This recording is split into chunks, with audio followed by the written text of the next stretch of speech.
নমস্কার, আপনারা দেখছেন গ্লোব টিভি। সবার পাশে সবার সাথে গ্লোব নিউজ নিয়ে এখন আমি ত্রিপর্ণার রয়েছি আপনাদের সঙ্গে। এক নজরে দেখে নেব আজকের বিশেষ বিশেষ খবর। বুদ্ধ পূর্ণিমা উপলক্ষে মন্দিরে পুজো। মানবিক নজির গড়লেন বসিরহাট দক্ষিণের বিধায়ক। কই মাছ গলায় আটকে গিয়ে মৃত্যু হলো এক যুবকের। চালককে মারধর করার অভিযোগে বাস বন্ধ রাখলো বাস কর্মীরা। স্ত্রীকে কুপিয়ে হত্যা করলো স্বামী। কৃতি ছাত্রছাত্রীদের পুরস্কার বিতরণী অনুষ্ঠান। ভারতীয় সেনাদের মঙ্গল কামনায় পুজোর আয়োজন করা হলো। মাধ্যমিক উচ্চ মাধ্যমিক কৃতি ছাত্রছাত্রীদের সংবর্ধনা অনুষ্ঠান।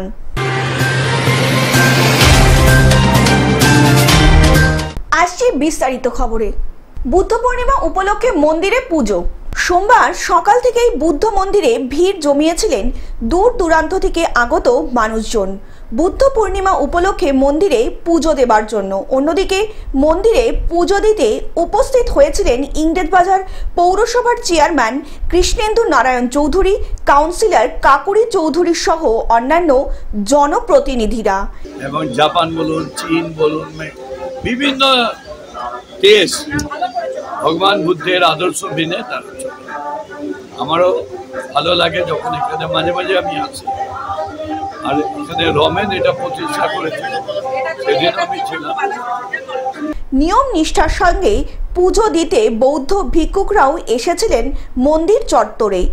এলাকার বিশিষ্ট সমাজসেবী রমেন রবিদাসের উদ্যোগে গত 4 বছর আগে ইংরেজবাজার থানায় যদুপুর 2 নম্বর গ্রাম পঞ্চায়েতের আমজামতলা এলাকায় তৈরি হয়েছিল বুদ্ধ মন্দিরটি।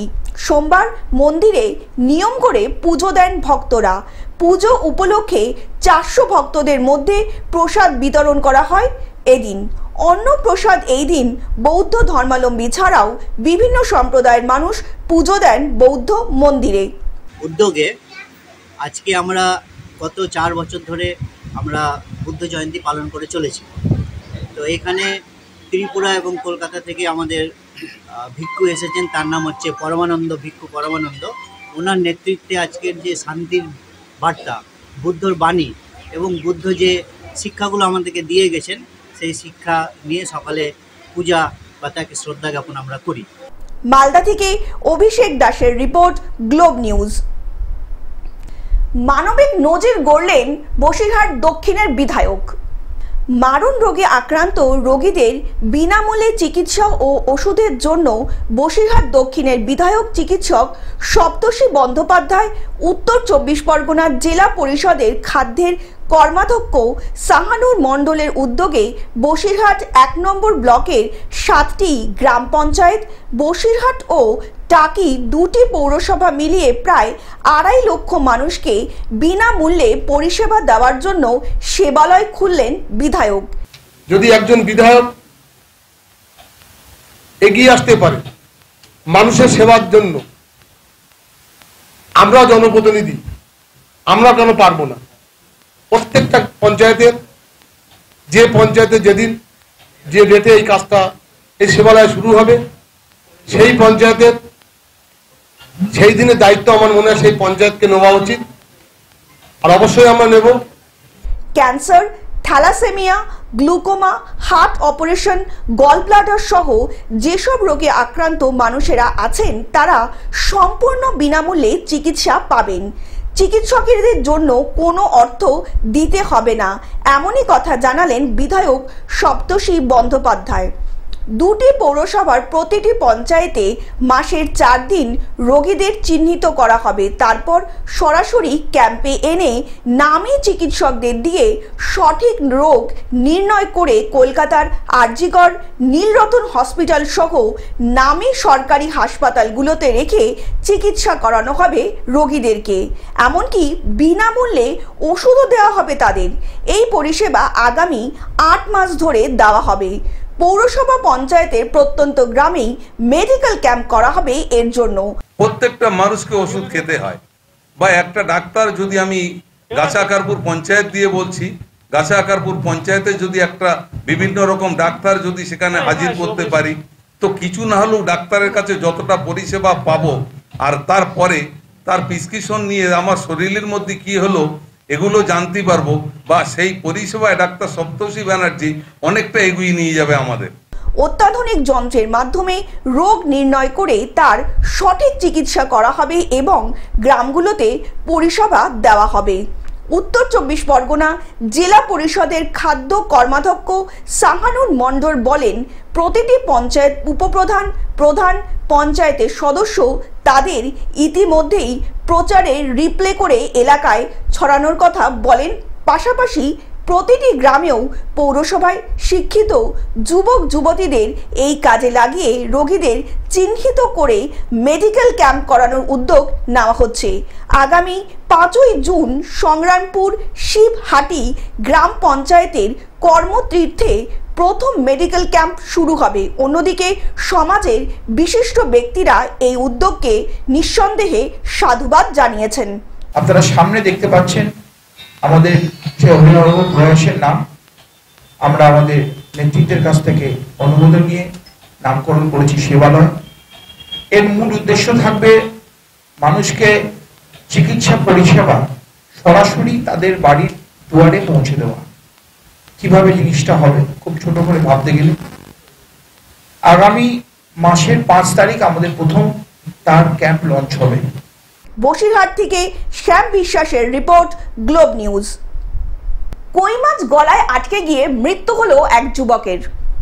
জ্যান্ত কই মাছ গলার মধ্যে ঢুকে গিয়ে মৃত্যু হলো 22 বছরের আজিজুল মোল্লার। আজিজুলের বাড়ি দক্ষিণ 24 পরগনা জেলার জয়নগর থানার অন্তর্গত তিপলি গ্রামে। স্থানীয় পরিবার সূত্রের খবর, আজিজুর পেশায় দর্জি। দুপুরে পুকুরে মাছ ধরতে গিয়েছিল আজিজুর। একটা কই মাছ ধরে। সেই জ্যান্ত কই মাছটাকে প্রথমে সে মুখে রেখেছিল আরেকটি কই মাছ ধরতে। হঠাৎই সেই জ্যান্ত কই মাছটা গলায় ঢুকে যায়। তখনই যন্ত্রণায় কাতরাতে থাকেন আজিজুল। ঘটনা জানতে পেরে তড়িঘড়ি স্থানীয় বাসিন্দারা তাকে নিয়ে যায় বারুইপুর মহকুমা হাসপাতালে। চিকিৎসকেরা চিকিৎসা শুরু করে, কিন্তু শেষ পর্যন্ত শেষ রক্ষা হয়নি আজিজুরের। হাসপাতালেই মৃত্যু হয় তার। অন্যদিকে বারুইপুর থানার পুলিশ মৃতদেহটি উদ্ধার করে পাঠায় ময়না তদন্তের জন্য। কি হয়েছে? মাছ ধরতে গেছিল, একটা মাছ গালে রেখে আরেকটা মাছ ধরতে গেছিল। ধরতে গেলে ওই মাছটা গালে চলে যায়। হসপিটালে কি মাছ ছিল ওটা? কই না, ওকে এই হাত দিয়ে মাছ ধরতে গেছিল? কোথায়? পুকুরে? দক্ষিণ 24 পরগনা থেকে বাবলু প্রামাণিকের রিপোর্ট, গ্লোব নিউজ। চালককে মারধর করার অভিযোগে বাস বন্ধ রাখলো বাস কর্মীরা। আসানসোলের কুলটি থানার বরাকরের ঘটনা। বাস চালককে মারধর করার অভিযোগ উঠল বেশ কয়েকজনের বিরুদ্ধে। প্রতিবাদে বাস পরিষেবা বন্ধ রাখলো বাস কর্মীরা। নেমেছে, ওয়াইফাই হাত দিয়ে আমার কাঁচ ভেঙে দিয়েছে আর একটা গেট খুলে মারলো। যখন আমাকে মারেছে তো দেখলো বাওয়াল হয়ে যাবে, কাঁচ ভেঙেছে, স্করপিওটা পালিয়ে গেছে, পালিয়ে এখানে দাঁড়িয়ে আছে। ঘটনার প্রতিবাদে বাস পরিষেবা বন্ধ রাখে বাস কর্মীরা। তাদের দাবি, এই ঘটনায় অবিলম্বে সকল অভিযোগ গ্রেপ্তার করতে হবে তৎক্ষণাৎ। ড্রাইভারকে বললো এই গাড়িটা একটা সাইড কর, গাড়িটা সাইড করে নিল। সাইড করার পর গাল ফাল দিল, তো ড্রাইভার বললো এই গাল ফাল কেন দিচ্ছি? তারপরে ওরা নেমে পড়ে সামনে কাঁচ ভেঙে ড্রাইভারকে মারধর করলো। যখন দেখলো আমরা সব দৌড়াদৌড়ি করলাম, ছেলেটাকে ধরলাম আর ও গাড়ি নিয়ে পালিয়ে গেল, একটা ছেলেকে নিয়ে। আসানসোল থেকে সৌমিত্র গাঙ্গুলির রিপোর্ট, গ্লোব নিউজ। স্ত্রীকে কুপিয়ে হত্যা করলো স্বামী। চুচুড়া কোদালিয়া 1 নম্বর গ্রাম পঞ্চায়েতের প্রিয়নগর দক্ষিণ এলাকার ঘটনায় ঘটে গেল এক মর্মান্তিক দুর্ঘটনা। 58 বছরের ঝর্ণা ঘোষকে কুপিয়ে হত্যা করলো তারই দ্বিতীয় পক্ষের স্বামী 65 বছরের উজ্জ্বল শীল। কোনো সময়ের জন্য ওনাকে সেইভাবে দেখিনি। আপনার বাড়িতে কি ভাড়া থাকতো? হ্যাঁ, বাড়িতে ভাড়া থাকতো। কতদিন ধরে আছেন? উনি প্রায় 3 বছর। 3 বছর। কে কে থাকতেন বাড়িতে? বাড়িতে উনি আর ওনার ওয়াইফ। ওয়াইফ কি করতেন? ওয়াইফ তো আয়ার কাজ করে। স্থানীয় ইমামবাড়ার সদর হাসপাতালে নিয়ে গেলে চিকিৎসকরা তাকে মৃত বলে ঘোষণা করেন। অভিযুক্ত উজ্জ্বলকে পুলিশ আটক করেছে এবং একতলাটি ঘিরে রেখেছে, তদন্ত করে শুরু করেছে। ইতিমধ্যেই অন্যদিকে ঘটনাস্থলে পৌঁছায় চন্দননগর থানার পুলিশ কমিশনের উচ্চপদস্থ আধিকারিকেরা। এই ঘটনাকে কেন্দ্র করে এলাকায় চরম আতঙ্ক ও শোকের ছায়া নেমে এসেছে ইতিমধ্যেই। উনি ডিউটিতে যান। কোথায়? উনি ডিউটি গেছিলেন ছবি ঘর। আচ্ছা, কিসের ডিউটি করেন? উনি একজন বুড়ো মানুষকে দেখাশোনা করেন। মানে আয়ার ডিউটি? হ্যাঁ, আয়ার ডিউটি করেন। আচ্ছা। তো হঠাৎই উনি ফোন করেছেন, ফোন করে বলছেন যে এরকম ওই যে পাগলটা মেরে ফেলেছে উজ্জ্বল সিং, ওনার সঙ্গে থাকতেন উনি। ঠিক আছে, আমাদের শ্বশুর নয়, মানে আমার শাশুড়ি কিন্তু অন্য অন্যের সঙ্গে থাকতেন। তো বিবাহিত সম্পর্ক নিয়ে থাকতেন না বিবাহিত ছাড়া? বিবাহিত। হুগলি থেকে রাজকুমার প্রসাদের রিপোর্ট, গ্লোব নিউজ। কৃতি ছাত্রছাত্রীদের পুরস্কার বিতরণী অনুষ্ঠান। সারদান এডুকেশনাল ট্যালেন্ট সার্চের পক্ষ থেকে national council for unaided sky অর্গানাইজেশনের পরিচালনায় ফলতা, কাটারিয়া, অঙ্কুর নার্সারি ও কেজি স্কুলে আয়োজিত হলো বার্ষিক সংস্কৃতি অনুষ্ঠান। ফলতা ব্লকের সকল সরকারি ও বেসরকারি স্কুলের শতাধিক মেধাবী ছাত্রছাত্রীদের মধ্যে পুরস্কার বিতরণী ও মাধ্যমিক ও উচ্চ মাধ্যমিক ফলতা ব্লকের প্রথম স্থানাধিকারীদেরও স্মারক সার্টিফিকেট দিয়ে সংবর্ধনা দেওয়ার অনুষ্ঠান আয়োজিত করা হয়। আমি প্রশ্ন করি, আমার তুমি তো ভালো নাম্বার পেয়েছো, তোমার জীবনে একটা আশা আছে, 11-12 পড়বে নিশ্চয়ই সায়েন্সে, তারপরে কি আশা, কি তোমার মধ্যে যাচ্ছে, কি করবে ভবিষ্যৎ? নিট দেবো, নিট দিয়ে ভালো রেজাল্ট মানে ডাক্তার হবে, আমরা সকলে সরকারি অনুদান নিয়ে যাবো। ডায়মন্ড হারবার থেকে বাইজিৎ মণ্ডলের রিপোর্ট, গ্লোব নিউজ। ভারতীয় সেনাদের মঙ্গল কামনায় পুজোর আয়োজন করা হলো। বাৎসরিক শীতলা মায়ের পুজো শুরু হয়েছে, আর সেই পুজোতেই সেনাবাহিনীর উদ্দেশ্যে পুজোর আয়োজন করেন মির্জা বাজার দেশ কমিটি ও বাজার কমিটি।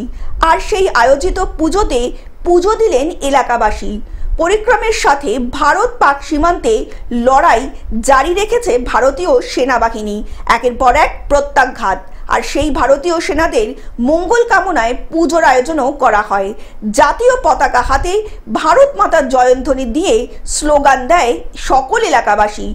हमारा मिर्जा बाजार देश और बाजार कमेटी की तरफ से शीतला माता का हमारा वास्तविक पूजा होता है। आज हमारा पूजा है, लेकिन उसके साथ साथ हमारा पाकिस्तान का खिलाफ जो हमारा देश का सेनाबाहिनी लड़ रहा है, उसका मंगल के लिए, उसका शांति के लिए और वो जैसे सुरक्षित रहे, उसके लिए हम पूजा कर रहे हैं। পশ্চিম মেদিনীপুর থেকে কল্যাণ মণ্ডলের রিপোর্ট, গ্লোব নিউজ। মাধ্যমিক উচ্চ মাধ্যমিক কৃতি ছাত্রছাত্রীদের সংবর্ধনা অনুষ্ঠান। রবিবার অ্যাচিভার্স একাডেমির পক্ষ থেকে মাধ্যমিক ও উচ্চ মাধ্যমিকে কৃতি ছাত্রছাত্রীদের সংবর্ধনা অনুষ্ঠান অনুষ্ঠিত হল পূর্ব বর্ধমান জেলার কাটোয়া 2 নম্বর ব্লকের জগন্নাথপুর অঞ্চলের আখড়া বাসস্ট্যান্ড এলাকায়। এই অনুষ্ঠানে উপস্থিত ছিলেন রাজ্যের রক্তদান আন্দোলনের কর্মী জয়দেব দত্ত, কৃষি দপ্তরের অফিসার প্রদীপ চ্যাটার্জি, শিক্ষক উজ্জ্বল চন্দ্র সরকার সহ অ্যাচিভার্স একাডেমির সদস্যরা। আখড়া উচ্চ বিদ্যালয়ের মাধ্যমিক ও উচ্চ মাধ্যমিকের বেশ কিছু ছাত্রছাত্রীদের সংবর্ধনা দেওয়া হয়। এই রকম অনুষ্ঠান হওয়ার জন্য খুশি সকলেই। এবছরে ভালো রেজাল্ট করেছে, 75% প্লাস পেয়েছে, তাদেরকে আমরা পুরস্কৃত করলাম এবং তাদেরকে তাদের যে সুন্দর ভবিষ্যৎ তার জন্য তাদেরকে আমরা আরো উৎসাহ দিলাম, যাতে তাদের ভবিষ্যৎ করা আরো সুদৃঢ় হয়। পূর্ব বর্ধমান থেকে রাহুল রায়ের রিপোর্ট, গ্লোব নিউজ।